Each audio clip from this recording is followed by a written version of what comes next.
Afternoon, everyone, and thanks for joining me. My name's Jesse Boyd. I'm a developer at the Digital Transformations Agency here in Canberra. I've been working with Drupal in government for around 7 or 8 years now. I first started on Drupal 7 at the Department of Industry, where I led the web development team.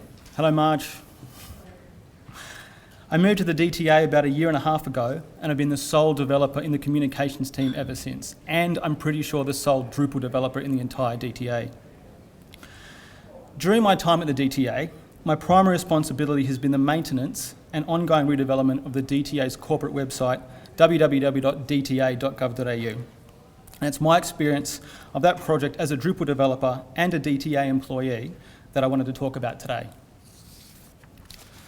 So when I was thinking about presenting here, I thought about how to best sum up my experience at the DTA so far, both in terms of what it's like to be a developer at the DTA and what it's like moving into that environment from a more traditional public service agency, because it's really weird.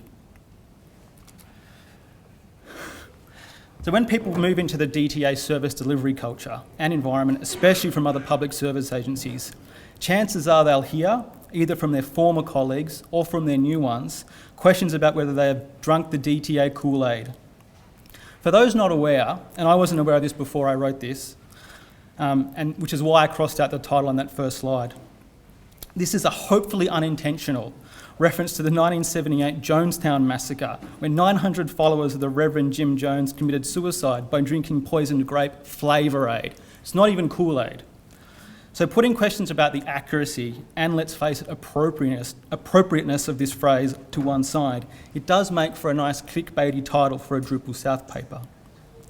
But also goes to what I'm going to talk about today, which is about doing things the DTA way, and how difficult it can be to leave behind preconceptions of how projects are supposed to be run in government, especially if you didn't realise that you had them. Luckily, maybe, as an agency, we have better ways of talking about this sort of thing. When the communications team first started talking about redeveloping dta.gov.au, the phrase I kept hearing was, eating our own dog food. And to be clear, this isn't just some throwaway line that we use in the delivery team amongst ourselves joking around. It was how we sold the project to the DTA executive and appears in a lot of our early discovery and alpha material. There's a whole page dedicated to explaining the phrase dog fooding, which I suggest no one ever use in public, in our alpha kickoff deck. A content designer made this, so I don't know. And I've always thought this phrase to be a little bit unhelpful too. After all, who wants to eat dog food? Why are we making all our hard work sound like a pile of chum? So I decided to use the much more sensible and complimentary phrase, drinking our own champagne. Either way, it means that when the DTA builds products and services, it needs to follow its own advice, policies and guides. So, in rebuilding dta.gov.au, we would strive to do 3 things. Follow the digital service standard, make full use of the DTA service design and delivery process, and do things the DTA way.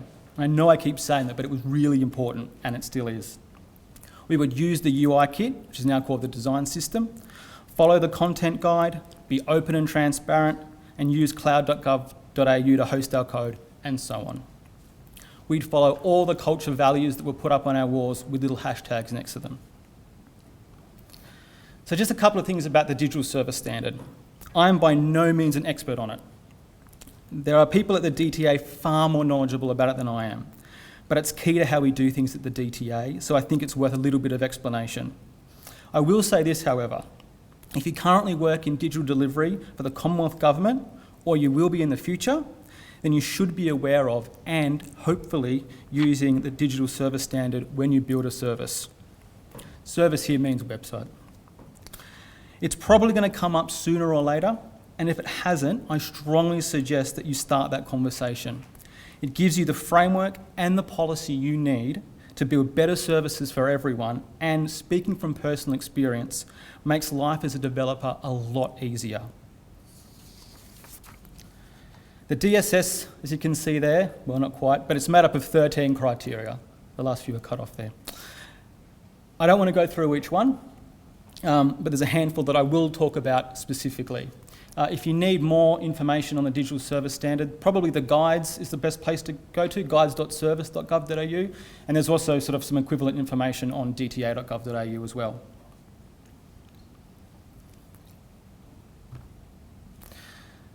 So the first, and I would argue the most important, is understand user needs. Research to develop a deep knowledge of the users and their context for using the service. This criterion underpins everything that we do at the DTA, and not following this criterion is a surefire way to create dog food, or the project equivalent of poisoned grape flavour aid. The second one is having a multidisciplinary team. This means a team made up of people with a wide variety of skills and experiences who can offer those skills and insights to the development of the service. Sometimes this happens in unexpected ways, such as a content designer who has had experience prototyping website designs, or an interaction designer who can also conduct tree testing.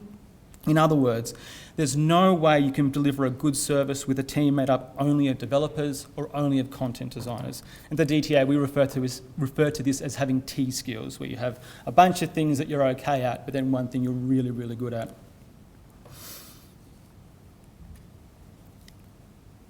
The third one that I want to talk about, but DSS number 6, is a consistent and responsive design. I'll talk about the design of the site in more depth later, but ensuring consistency of product design is something the DTA is keenly aware of and constantly striving to achieve. As a communications team, trying to enforce branding discipline is a never-ending, godforsaken chore, but the DSS and the design system in particular make that much easier to achieve. Before I get into discussing the redevelopment more deeply, I think it's worth going over some of the recent history of the DTA's website, because a lot of it informed how we built the new one and gave us a lot of the business reasons for doing so in the way that we did. Old friends. So when I arrived at the DTA in mid-2017, the DTA's website looked like this. And if you need to see it for some weird reason, it's still available at dta-website.apps.b.cld.gov.au. So go there, go for your life. And you can also go to the GitHub repository and all that sort of stuff. It's all archived, but it's all still there. Work in the open. This site, which we now refer to as DTA Classic, we have DTA New as well, was built using the Jekyll static site generator. It was deployed from the master branch of a GitHub repository, and the develop branch on that repository deployed to a staging site, and branches deployed out to feature versions of the site, and they were all hosted on the DTA's cloud service, cloud.gov.au. All our testing and deployments were done through Circle CI, which we still use for the majority of the DTA's deployments, including dta.gov.au. So this system was fantastic for quickly iterating over new features and building out new information architectures without worrying about changes being accidentally deployed to a production site. Now I say accidentally deployed to a production site because all our stuff was live anyway. So there were no firewalls behind any of this. The staging site was live for all intents and purposes. You just had to know the weird URL to get there. Or look in the GitHub repository.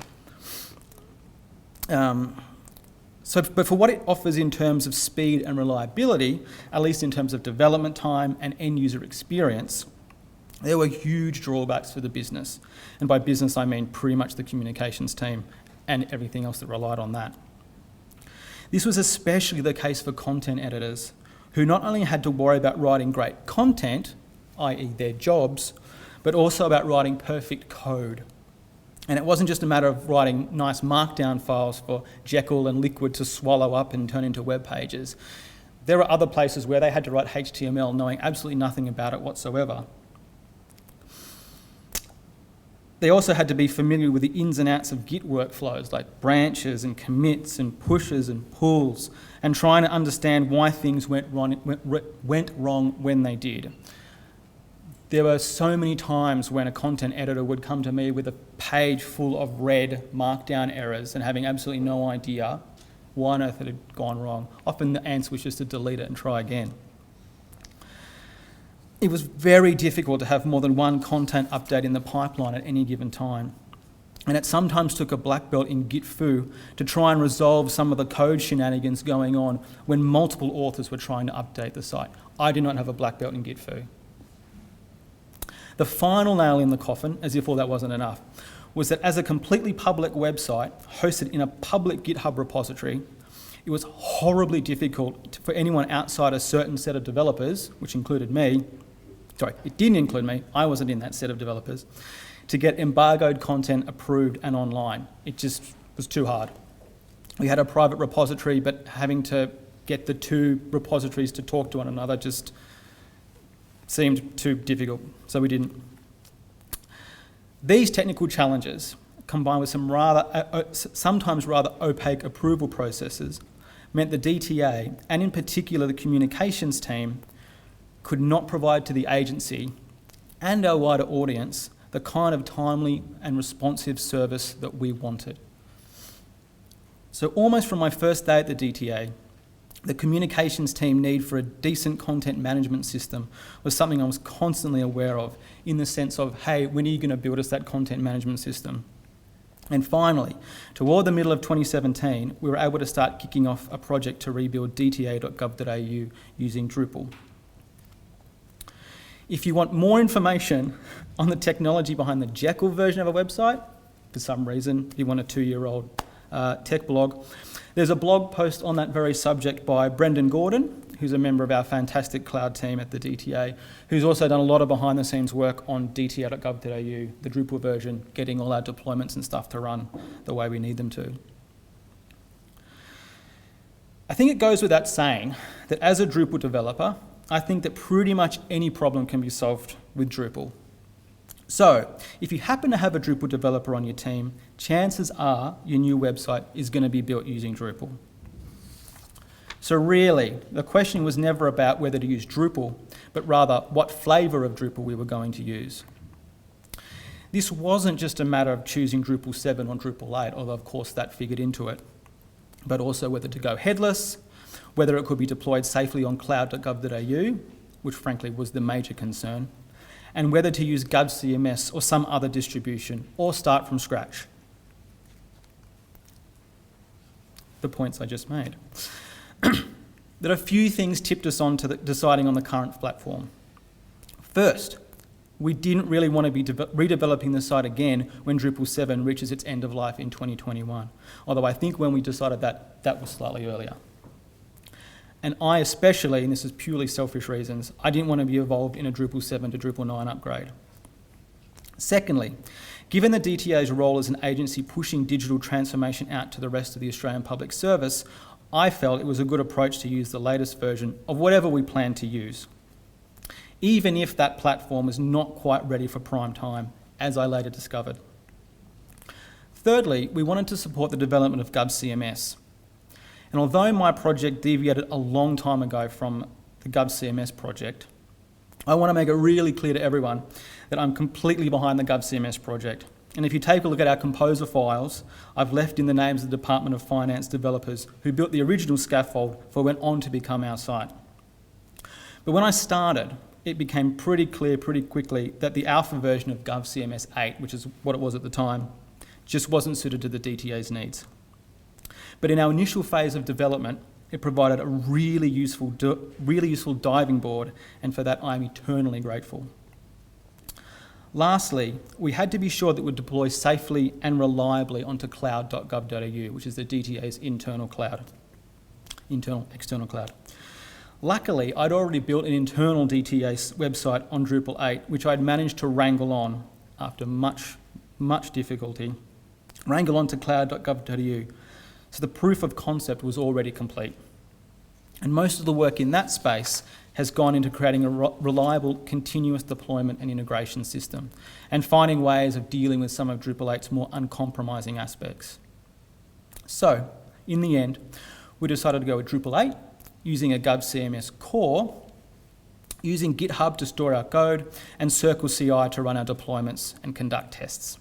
We also use Cloud Foundry as the command line name to get everything up to cloud.gov.au. And all will be right with the world. value. As I stated earlier, you can't make a good product without a good team. And I believe this is especially true of DTA products. Like I said before, the DTA is placed at the very centre in providing digital leadership to the rest of the Commonwealth Government. So it's really important that we model what we consider to be the best way of developing great services. This means being agile, and it means getting the best team together and following that DSS criterion. This is encapsulated by Digital Service Standard Criteria 3 and 4, have a multidisciplinary team, and follow an agile and user-centred process. I'm going to leave agile to one side, but I'm going to focus on how our project team was put together and how it operated, and how some early decisions which seemed perfectly right and natural at the time became problems that got baked into the site. I'll be using some terminology here that we use at the DTA. I don't know how common it is to the rest of the universe. I presume everyone knows this stuff, but I'll go through anyway. This is our service design and delivery process, which splits out the development of a service into several phases: discovery, alpha, beta, and live. These are tied completely to the service's ability to meet the Digital Service Standard criteria and are what all DTA services work toward. If you need more information on the service design and delivery process, again, the guides is your place to go for this one. It has so much information about that process than you could ever hope for. Discovery. During our discovery phase, the project consisted basically of 3 roles: a product owner, who's pretty much at this point a project sponsor; a content lead, who drove the majority of the work, as you can see from that breakdown there, around deciding who our audience would be, what business needs we wanted to address, things we wanted to solve, all that sort of stuff. And a technical lead, acting as an advisor, especially around deciding what technology we would use to deliver the site. This is me. And I should point out, as if it wasn't obvious, that these aren't full-time project roles. The product owner is probably about 5 to 10%, the content lead is about 50%, and the technical lead is probably around 20%. I'm not really sure, but it wasn't very much. So adding up to not even a whole person working on this project. So even early on, you can probably already pinpoint, I said a potential problem, there's probably 2 potential problems here. The fact that there's no one doing it, not even a person. But the real problem was that the content lead is doing the majority of the project work and making decisions along with the product owner, which are going to have ramifications on a project which ends up lasting over a year. The main idea is that discovery can be a fairly ill-defined stage of a project, even at the DTA. And unless you have a dedicated full-time team, it's really easy for these kinds of problems to go completely unnoticed. And I didn't even think about it until I started writing this. Like, that's right, she was doing everything. Content needs became almost the be-all and end-all of the project. Let me get something straight though. I love content. Content's great. If it wasn't for content, there would be no websites. But the majority of my technical decisions had to wrap around that assumption.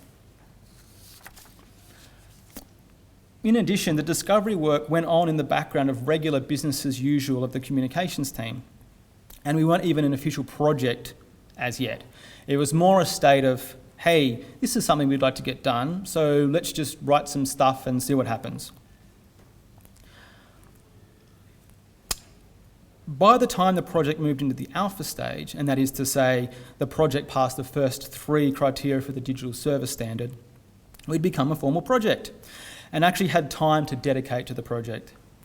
At our alpha kickoff, the team was made up of a product owner, working probably 20% on the project from Canberra, a content lead, working 50% on the project from Sydney, a content designer, working 100% on the project from Sydney as well. Don't ask me what the difference between a content lead and a content designer is. I'm not 100% sure. I think one bosses around the other one. An information architect, someone should tell me because I don't know.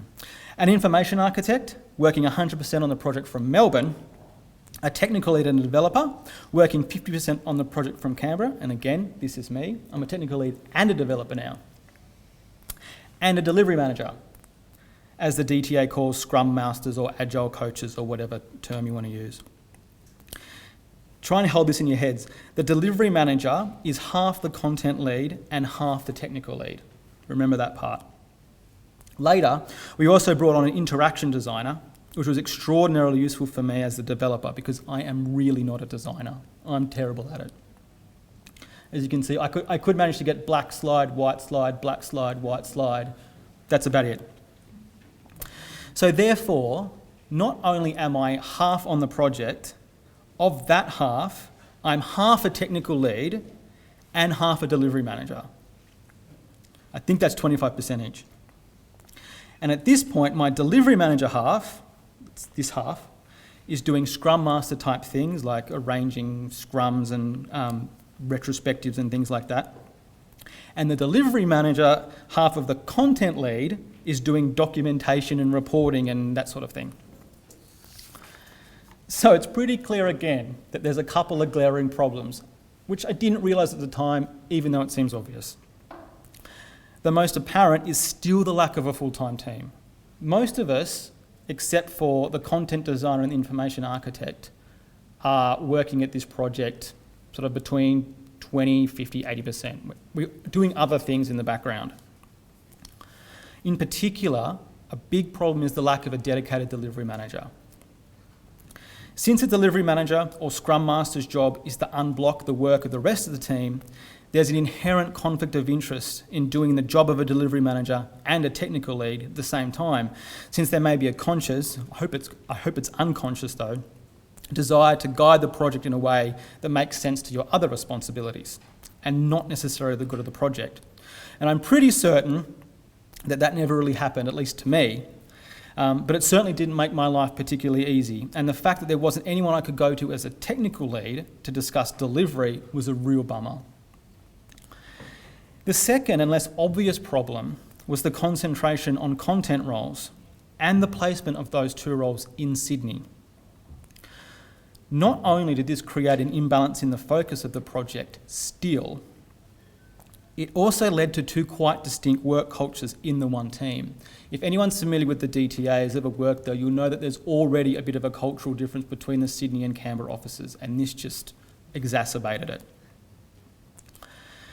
And it wasn't a good situation to be in. And I don't want to dive too deeply into that because frankly it's painful, but the continued focus on content kept pushing technical delivery into the background. And we just didn't have good systems in place to resolve that, i.e. a delivery manager, until I was able to engage more with the project during the beta phase. Our beta team ended up being, at least to me, the most stable and productive iteration of the project. We got so much done. We were able to really nail down how the site worked, our processes and systems, and doing some really great user research. And during beta, the team was comprised of a product owner, dedicated to at least 10% of the project. The other thing I would have liked is a dedicated product owner as well. That would have been really useful. A technical lead and delivery manager dedicated now 90 to 100% of the project. A content designer dedicated between 50 and 100% of the project. A user researcher for 4 days per 2-week sprint for 7 sprints. I think that's 14 days. No. And a visual designer dedicated to the project on an ad hoc basis. Now, the project was in beta for a really long time, mostly for operational reasons. And while this was at times frustrating, it gave us the space that we needed to work on things which we hadn't really been able to crack because we simply hadn't had the time during our alpha phase. For me, this was things like our deployment scripts, generally sorting out my workflow, figuring out how to use Composer properly, building out missing functionality, and spending time getting the site to align with the design system. For the project, the main focus was on conducting user research, which I'll talk about in a little bit. I'm not going to show you the site, but it's there if you want to have a look. I didn't want to switch between windows just in case I couldn't get it back. As you might be aware though, the site's live, We moved into a live status over the morning of November 19th. I say moved into over a morning because it took me a couple hours to make sure everything worked properly. It actually was just a matter of a little script in Cloud Foundry, but I hadn't done some stuff that I should have done and it took a little while to fix. Again, not a dedicated team. We'd passed our live digital service standard assessment on the Friday before and were able to have the site ready for the release of the DTA's digital transformation strategy. Were those two things related? Could have been. As a result, the management of the site has pretty much moved into business as usual for the communications team. My main responsibility is still to keep it up and running and to make improvements to the site based on internal and external user feedback.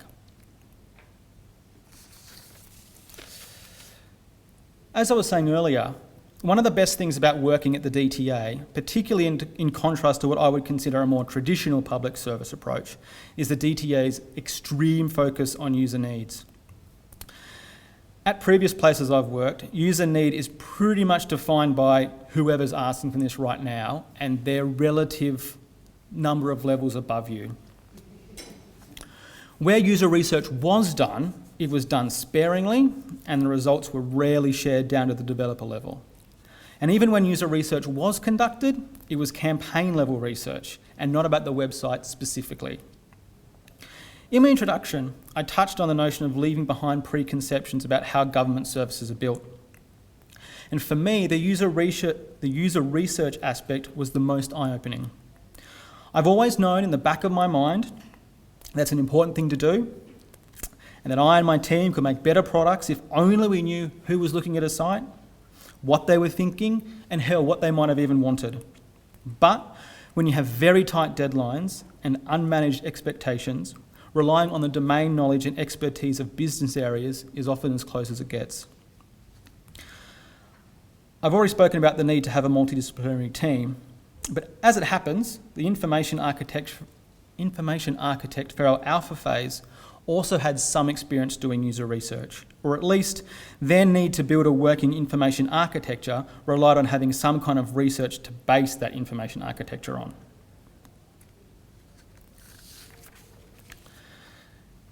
The information architect used a tool called TreeJack, I don't know if anyone's familiar with it, to test users on where they might find the answer to a question in a given test information architecture. For example, the question might be something like, I'm a product owner with the Department of Health and I need more information about meeting the digital service standard. That's a completely made up question, but it seems right.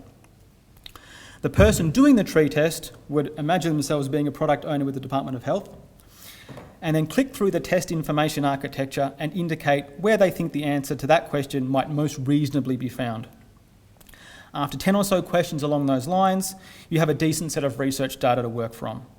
You can then iterate over the information architecture to take into account the responses from users, and then test it again and again and again until you have something that seems to give you the best results. For this service, as you can see from that top right picture there, we tested five iterations of the information architecture using TreeJack until we hit upon version 1.0 of what then became the menu structure for the site. And even though version 0.2 fared much better, we went with 0.5. The first two rounds of tree tests were conducted with internal users, that is, people working for the DTA. This makes sense from the point of view of the project team. We wanted quick feedback. We didn't want to engage with external users until we were more certain of the direction. But this created a somewhat false sense of logic and order to the IA, which I don't think we've yet to resolve. By testing with internal users first, people who know how the DTA works intimately, we set up future failures in our tests with external users.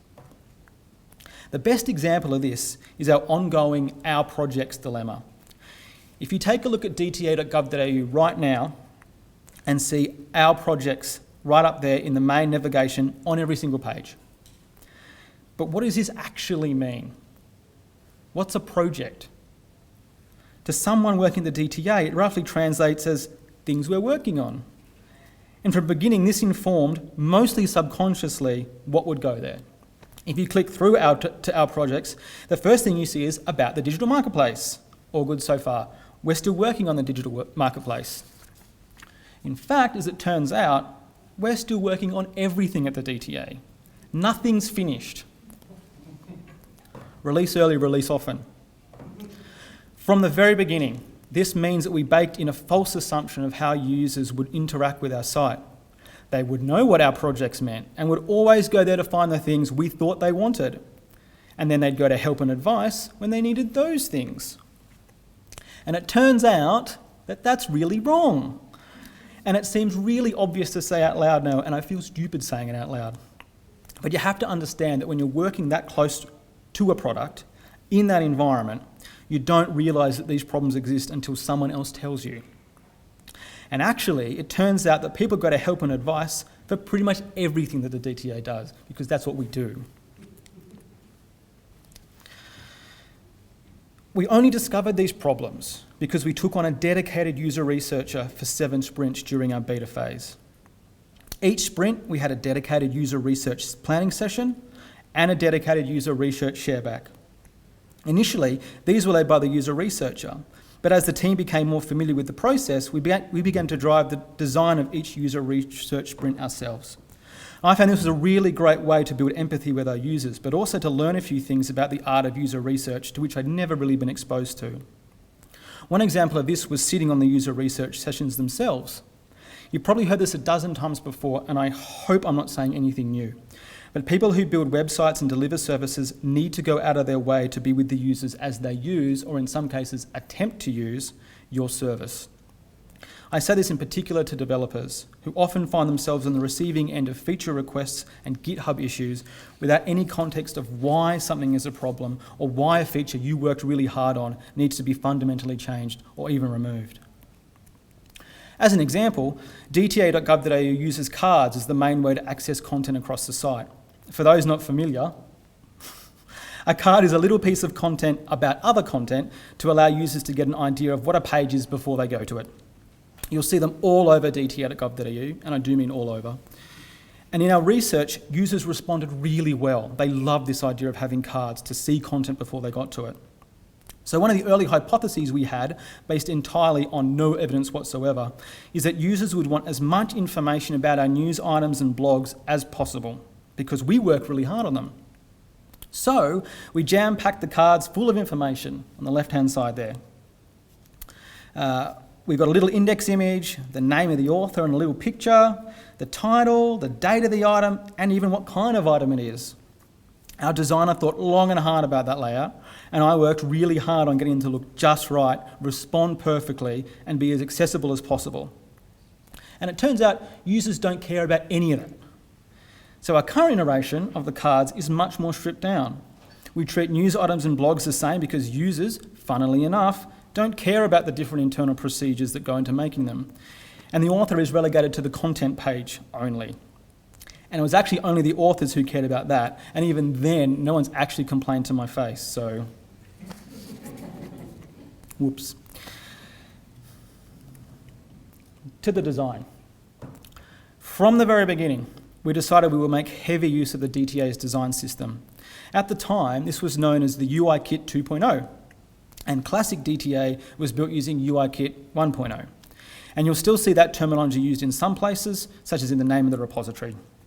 It later became the government language for design, or GOLD, which spawned the CSS class and the Sass function prefix AU, which is a clever pun, used throughout the system. And it was finally launched as a design system at the same time we moved our website into a public beta. The design system uses NPM to watch for changes to the SCSS source files, generate CSS, and run a live preview using browser sync. dta.gov.au uses a slightly modified version of the NPM scripts used by the design system itself, but it's more or less the same thing. The design system is made up of a series of components, a pattern familiar from things like Bootstrap or Foundation. It's not quite as comprehensive as those systems, but every single component is tested, accessible, based entirely on user research, and designed for Australian government use. I cannot speak highly enough of the design system. It made my life a lot easier while I was working to build up the front end of dta.gov.au, and it remains my go-to reference every time I have to put something new in the site. In fact, the places which end up being the most problematic from a design and accessibility point of view were our cards, the tables, and the search bar. none of which had an equivalent design system component. There's also a grid and font scaling system and a whole bunch of other really useful tools. One thing I want to point out, and this appears to be the one thing everyone wants to point out, is the colour system. You can plug a set of colours into it as SAS variables, and the design system will figure out whether they're accessible or not in various combinations, and give you a set of near colours, which are. It's really cool. Each component also comes with a rationale for its inclusion, an explanation of its accessibility, including how it looks to users with various kinds of colour blindness, and what it sounds like when read out with voiceover. Implementing the design system in Drupal 8 was one of the more enjoyable aspects of building the website. It forced me to learn Twig to a much greater extent than I had engaged with the Drupal 7 templating engine. But of course, the design system's not built with Drupal in mind, so I did have to build a theme nearly from scratch. Again, this was something I found that I never had to do with Drupal 7, and I think I probably would have struggled had I tried. If you're interested in how I've incorporated the design system into the website, please go ahead and check out the theme repository. Or you could also give the new GovCMS UI kit theme a shot. The design system itself is extremely valuable to delivery teams in the DTA. For example, on our site, on the design system site, the digital guides, and cloud.gov.au, to name a few, which all share a common style. It saves an awful lot of time. If you're interested in using it, I strongly suggest you check out the design system site. So far I've talked about the history of the site, the composition of the team, the user research, and the design. To me, these were the fundamentals of how the project came together. I could probably spend another 20 minutes talking about our tech stack and our continuous integration delivery model. I'm not really an expert on that though, and I rely very heavily on the experts in our cloud team to keep the site running and available. What I really wanted to tease out with this presentation is the importance of creating an environment to enable solid fundamentals for a project: trust, teamwork, a common vision, and knowing you can rely on the expertise of others. We certainly made mistakes as a project, and I've gone over a few of them here today. One of the DTA's culture values is only new mistakes. And so if I can help anyone else avoid the same mistakes we made, I feel like I've lived up to that value. Get started right.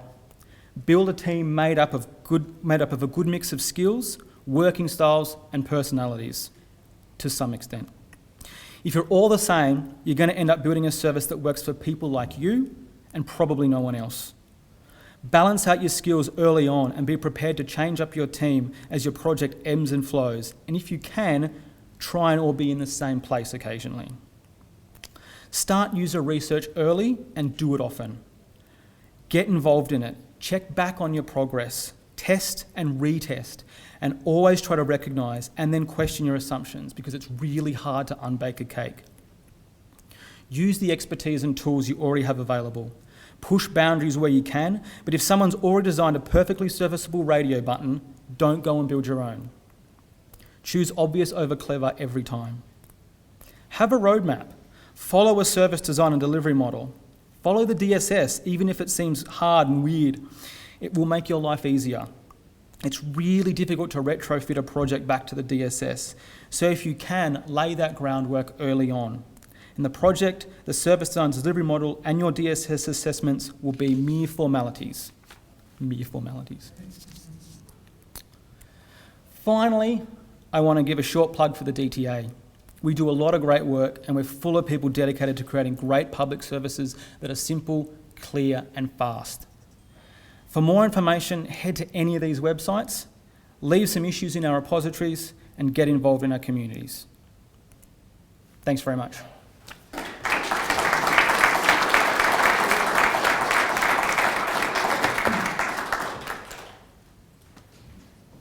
Any questions?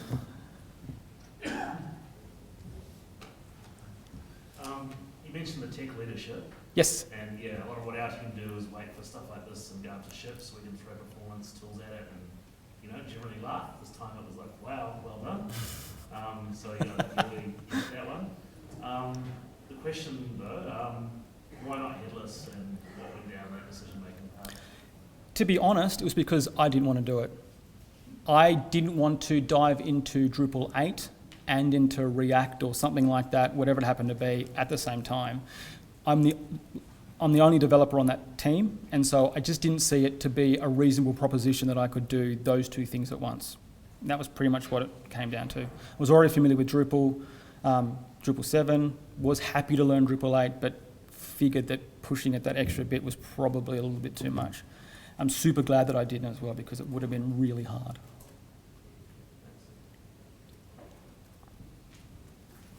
Hi, Danny Marlow, Department of Health. Thanks very much, great talk.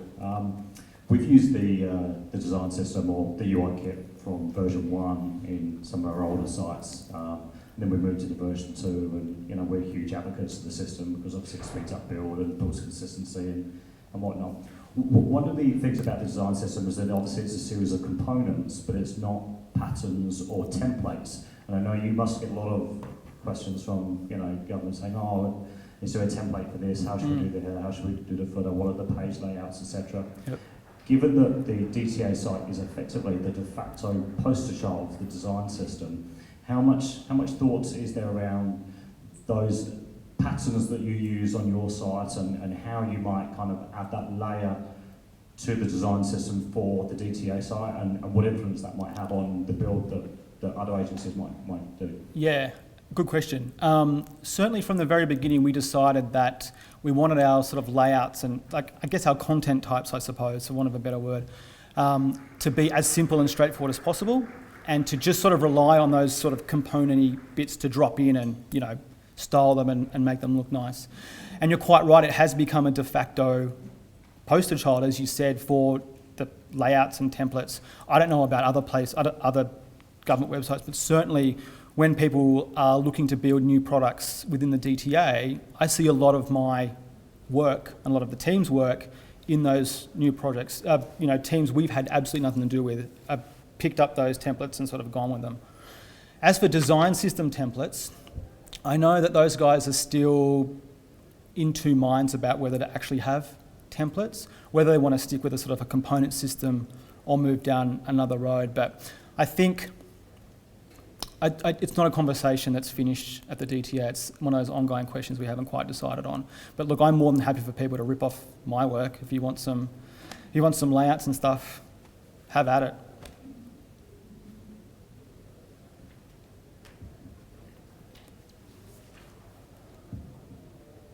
A two-part question. The first part being, what was it about a reasonably straightforward information site that made you not choose GovCMS and it not to be applicable?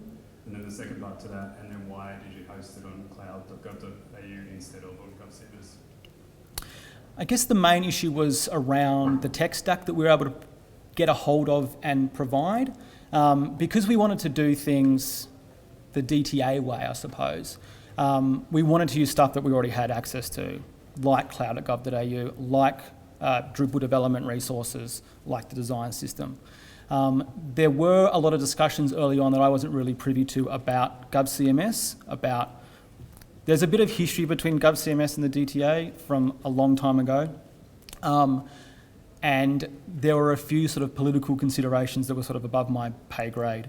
But I was quite happy to go with GovCMS had the case been made for it, but I don't think we were able to make that case given what we already had for free at the DTA. Does that answer your question? It's not a very good answer. There's not much I can say more on it. Yeah, sorry. Hi, is the design system open source? And if not, is there plans to open sourcing the design system? It's totally open source. And so do you guys have like a closed loop in terms of user feedback from non-DTA to sort of give back, or what does that look like? So the design system guys have I can't remember the name of the thing, discourse thing, like a forum kind of thing where you can leave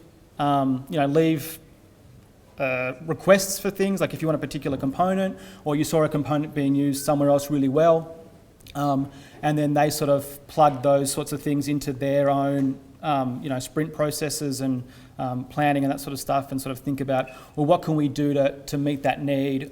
What else do we need to think about? Like, it's all great for people to have really good ideas about things, but then they've got to, I don't know, you might have seen it before in there was another talk.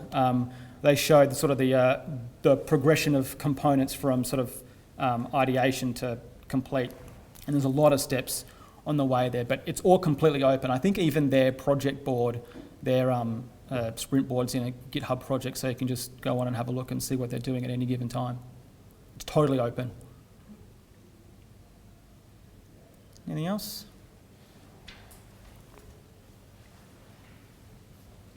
Yeah, thanks for the talk, really interesting. Just following up on the GovCMS comment before, do you mind just running through a few of the modules that you found you needed to put in that were missing in GovCMS where you needed that functionality? No, I can't, because there's a lot. You have to remember that when I started developing this site, the alpha build of GovCMS 8 had only just been released, so it was really, really early days for that, and I found myself, because, I mean, it's inexperience on my part as well. I'd come from a Drupal 7 environment where we didn't use GovCMS at Department of Industry at the time, and I'd gotten really familiar with being able to just, pretty much do whatever I want with a site to a reasonable degree. And so I kind of had a bit of a mindset about how I would go about developing something. And so as I started trying to build out the site, our content people kept asking me for things that I just couldn't do at all. I couldn't even begin to imagine how to do them, only using what was available in GovCMS 8 at the time. And that was pretty much what it boiled down to. It was just a sort of, you have a cheeky extra module here and there, and then it's sort of, oh well. But I think if I were doing it again, I would definitely go down the GovCMS 8 route. Like, it just seems so much more straightforward now than it was back then. And I think it would be a different sort of equation now than it was midway through last year. Yeah.